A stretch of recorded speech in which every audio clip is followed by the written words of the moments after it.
Le fameux Sell the News a finalement eu lieu. L'approbation des ETF Spot Bitcoin ont marqué un top local de marché sur le cours du Bitcoin à environ 48 000 $, puisqu'il a chuté depuis ça de près de 20% pour aller avoisiner les 40 000 $ au moment où j'enregistre cette vidéo. Et parmi les raisons qui expliquent cette chute, il y en a beaucoup, mais on en a pas mal parlé ces derniers jours sur Cryptost. On peut évidemment pointer du doigt Grayscale qui a vendu massivement des Bitcoins depuis maintenant 15 jours. Et c'est justement l'actualité du moment et on va voir ensemble pourquoi Grayscale vend autant de Bitcoin.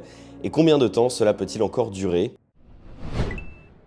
Petite parenthèse avant de continuer, ceux qui nous suivent assidûment depuis plus de 2 ans, vous l'aurez peut-être remarqué, on a mis fin au récap crypto. Après 2 années à vous décrypter l'actualité du marché tous les lundis sur la chaîne YouTube de Cryptost, on a pensé qu'il était temps de faire évoluer ce format. Et c'est justement la toute première vidéo de ce nouveau format qu'on va commencer à vous proposer tous les lundis sur Cryptost, évidemment si l'actualité nous le permet. L'idée, c'est d'approfondir une grosse actualité majeure de l'écosystème et de vous aider à la comprendre en profondeur, à comprendre les tenants et les aboutissants, les impacts que cette actualité peut avoir sur le court, moyen ou long terme dans l'écosystème des cryptos.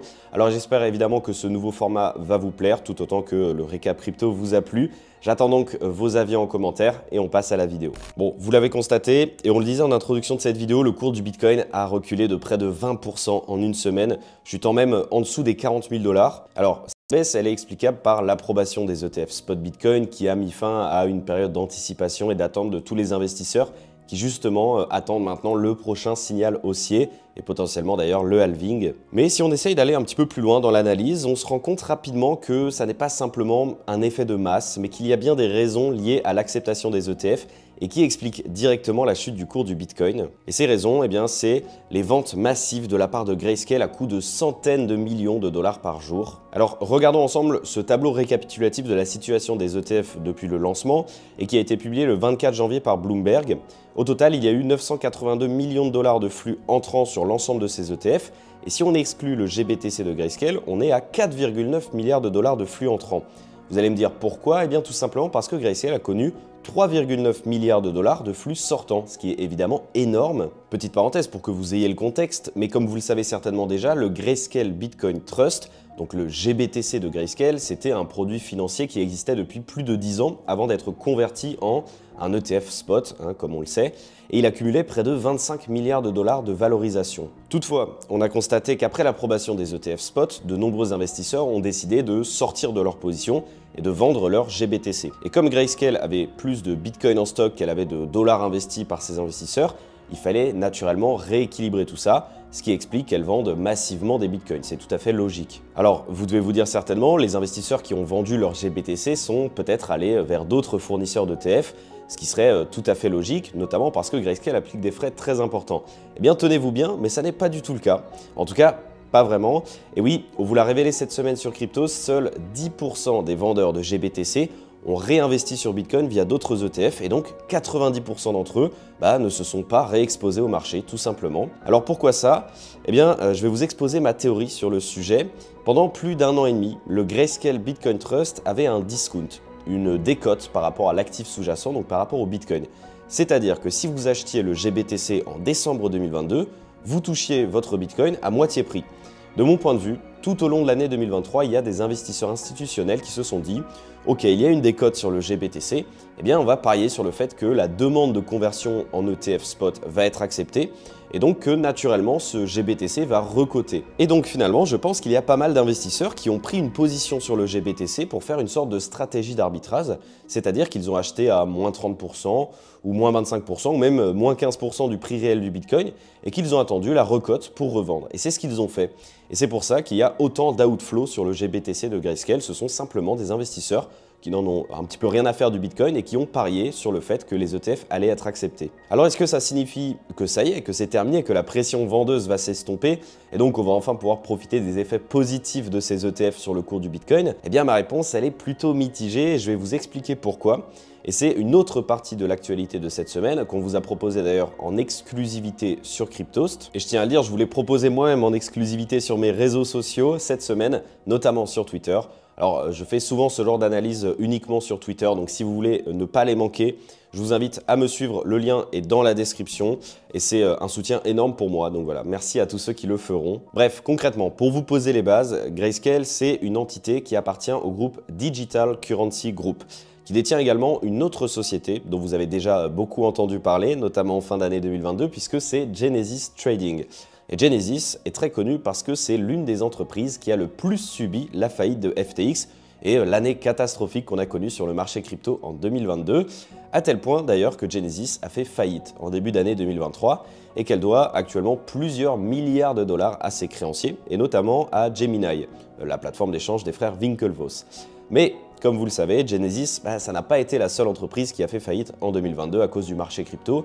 Il y a eu Genesis bien sûr, mais il y a eu également Three Arrows Capital, 3AC, il y a eu Celsius, il y a eu FTX bien sûr, il y a eu BlockFi, bref, il y en a eu plein. Et quel est le point commun entre toutes ces entreprises? Eh bien, elles ont toutes investi dans le Grayscale Bitcoin Trust, le GBTC. Et lorsqu'elles ont fait faillite, à part pour FTX qui a hold, les autres ont décidé de tout vendre. Alors même que, comme je vous le disais tout à l'heure, le discount sur le GBTC était à moins 20%, moins 30%, voire même moins 40% pour certains. Donc ils ont accusé des énormes pertes. Mais devinez qui est-ce qui a racheté ces positions? Je vous le donne dans le mille, c'est bien sûr Digital Currency Group. Ils ont pris le pari de racheter toutes les positions en GBTC de Celsius, de BlockFi et de 3AC, alors que le cours du Bitcoin était entre 20 et 25 000 $, donc pas très cher, et avec une décote d'environ 25 à 40% pour certains. Alors ils ont fait ça pour plusieurs raisons, mais notamment parce que le Grayscale Bitcoin Trust, le GBTC, c'était un trust, et c'est un produit financier qui est un petit peu différent des ETF. Je ne vais pas rentrer dans le détail, mais concrètement, ce que vous devez retenir, c'est que vous ne pouvez pas revendre aussi simplement un trust. Ce n'est pas comme si vous allez vous connecter sur votre plateforme d'échange de crypto préférée. Lorsque vous allez cliquer sur le bouton « Vendre », vous allez instantanément trouver un acheteur pour vous racheter votre Bitcoin. Eh bien, pour les trusts, c'est différent. Il faut s'arranger un petit peu avec le fournisseur. Et c'est donc Digital Currency Group qui s'est arrangé avec toutes ces entreprises pour reprendre leur GBTC. Et donc, c'était avantageux pour eux de s'arranger en direct avec les détenteurs pour racheter leur part en profitant de cette décote sans avoir à modifier quoi que ce soit dans les trésoreries en Bitcoin. Et Digital Currency Group a appliqué cette méthode énormément en fin d'année 2022, à tel point qu'ils sont devenus le principal actionnaire de leur propre produit d'investissement, le GBTC, et comme vous pouvez le constater sur ce tableau qui s'affiche à l'écran et qui a été pris en fin du mois de décembre 2022. Alors pourquoi est-ce que je vous parle de tout ça? Eh bien parce que, comme je vous le disais, Genesis Trading a encore énormément de dettes à éponger. C'est de l'ordre de plusieurs milliards de dollars, dont quasiment 2 milliards de dollars à la plateforme d'échange de crypto Gemini, dont l'affaire a été poussée en justice par les fondateurs, les frères Winklevoss. Et à mon sens, Digital Currency Group pourrait très bien profiter de cette situation. Comme je le disais tout à l'heure, ils ont racheté des centaines de millions de dollars, voire même des milliards de dollars de GBTC à prix réduit. Et alors que le marché était au plus bas, donc à un prix très faible, et aujourd'hui, il s'assoit forcément sur une très belle performance. Et ce ne serait pas illogique, à mon sens, de les voir continuer à vendre massivement des GBTC, et donc des bitcoins derrière, évidemment, pour éponger les dettes de leur société, Genesis Trading. Évidemment, tout ça, ça n'est que des suppositions, mais c'est un scénario tout à fait envisageable à mon sens. Alors bien sûr, la chute du marché des cryptos, elle n'est pas uniquement à mettre sur le dos de Grayscale et de la vente de ces BTC. Comme je le disais en introduction, les entrées positives acheteuses sur les autres ETF ont quand même réussi à compenser les sorties négatives vendeuses sur le GBTC. Ce qui signifie donc que d'autres ont également vendu à côté, bien sûr. Probablement d'ailleurs les investisseurs qui ont cru au fameux sell de news, ou alors les mineurs même qui prennent des profits avant le halving, c'est tout à fait envisageable. En tout cas voilà, c'est la fin de cette vidéo d'actualité sur Grayscale qui vend des tonnes et des tonnes de Bitcoin chaque jour et qui fait chuter le cours de Bitcoin.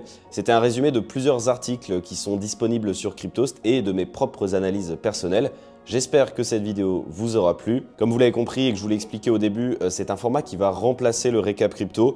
Donc n'hésitez pas à nous dire dans les commentaires si vous appréciez ce nouveau format. Et moi je vous souhaite de passer comme d'habitude une excellente semaine et je vous dis à très vite sur Cryptost.